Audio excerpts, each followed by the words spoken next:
பரிசுத்த நாமத்துக்கு மகிமை உண்டாகட்டும். கர்த்தனாದ ಯೇಸು ಕ್ರಿಸ್ತನ ನಾಮಕ್ಕೆ ಮಹಿಮೆ ಉಂಟಾಗಲಿ. இந்த மாலை நேரத்தில் நம்ம கூடி ஜெபிக்க கர்த்தர் தந்த கிருபைக்காக கர்த்தரை ಈ ஸ்தோத்திரிக்கிறேன். ಸಮಯದಲ್ಲಿ ನಾವೆಲ್ಲರೂ ಕೂಡಿ ಪ್ರಾರ್ಥಿಸುವಂತೆ ದೇವರಿಗೆ ಈ ಸಮಯ ಕೊಟ್ಟಿದ್ದಕ್ಕಾಗಿ ದೇವರಿಗೆ ಸ್ತೋತ್ರ ಸಲ್ಲಿಸುತ್ತೇವೆ. நாளைக்கு என்ன நாள் தெரியுமா?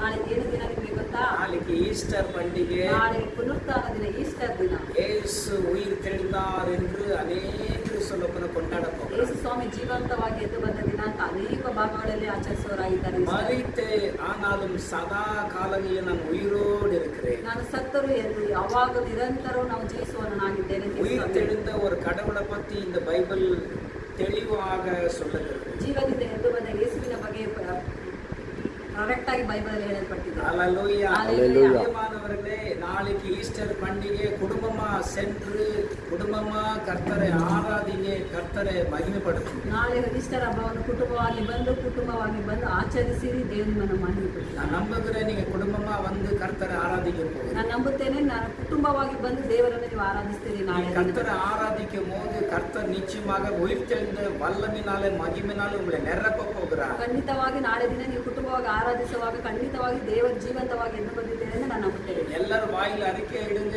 இயேசு உயிரோடு இருக்கிறார். ನೀವೆಲ್ಲರೂ ಬಾಯಿ ತೆಗೆದು ಹರಕೆ ಮಾಡಿರಿ, ಯೇಸು ಸ್ವಾಮಿ ಜೀವಂತವಾಗಿದ್ದಾರೆ. ஆராதிக்கிற தேவன் உயிரோடு இருக்கிறார். ನಾವು ಆರಾಧಿಸುವ ದೇವರು ಜೀವವುಳ್ಳ ದೇವರಾಗಿದ್ದಾರೆ. வானத்தையும் பூமி உண்டாக்கின கடவுளாய் இருக்கிறார். ಆಕಾಶವನ್ನು ಭೂಮಿಯನ್ನು ಸೃಷ್ಟಿ ಮಾಡಿದ ದೇವರಾಗಿದ್ದಾರೆ. 2-3 பேர் எங்க கூட நாங்க வந்து உலாவுகிற தேவனாய். ಎಲ್ಲಿ ನನ್ನ ಹೆಸರಲ್ಲಿ ಇಬ್ಬರಾಗಲಿ ಮೂವರಾಗ ಕೂಡಿ ಪ್ರಾರ್ಥಿಸುತ್ತಾರೆ, ನಾನು ಅಲ್ಲಿ ಬಂದು ಸಂಚರಿಸುತ್ತೇನೆ ಅಂತ ಹೇಳಿದ್ದೀನಿ. நாளைக்கு தேவாலயத்தில் வந்து அசைவாட போகிறார். ನಾಳೆ ದೇವರ ಆಲಯದಲ್ಲಿ ಬಂದು ಸಂಚರಿಸುವವರೇ ಸ್ವಾಮಿ அநேகரை தொட்டு ஆசீர்வதிக்க போகிறார். ಅನೇಕರನ್ನು ಮುಟ್ಟು ಆಶೀರ್ವದಿಸುವವರಾಗಿದ್ದಾರೆ. விசுவாசிக்கிறீங்களா? ನಂಬುತ್ತೀರಾ? அவருடைய மகிமை காண்றதுக்கு ஆயத்தமா ಆ இருக்கிறீங்களா? ದೇವರ ಮಹಿಮೆಯನ್ನು ನೋಡಲು ನೀವು ಸಿದ್ಧತೆಯಾಗಿದ್ದೀರಾ? அவர் உயிரோடு இருக்கிறார். ಯೇಸು ಸ್ವಾಮಿ ಜೀವಂತವಾಗಿದ್ದಾರೆ. மரித்தவர்களையும் உயிரோடு எழுப்பக்கூடிய மகிமை நிறைந்த தேவனாய். ಜೀವಂತವಾಗಿದ್ದರೆ ನಾವನ್ನು ಎಬ್ಬಿಸುವವರಾಗಿ ಜೀವವುಳ್ಳ ದೇವರಾಗಿದ್ದಾರೆ. செத்து போன லாசரை மாற்ற உயிரோடு எழுப்புறதல்ல, ಸತ್ತು ಹೋದ ಲಾಜರನ್ನು ಜೀವಂತವಾಗಿ ಎಬ್ಬಿಸಿದ್ದಲ್ಲ, பாவத்துக்குள்ளே செத்து போயிருக்கிற அநேகரை உயிரோடு எழுப்ப போகிறார்.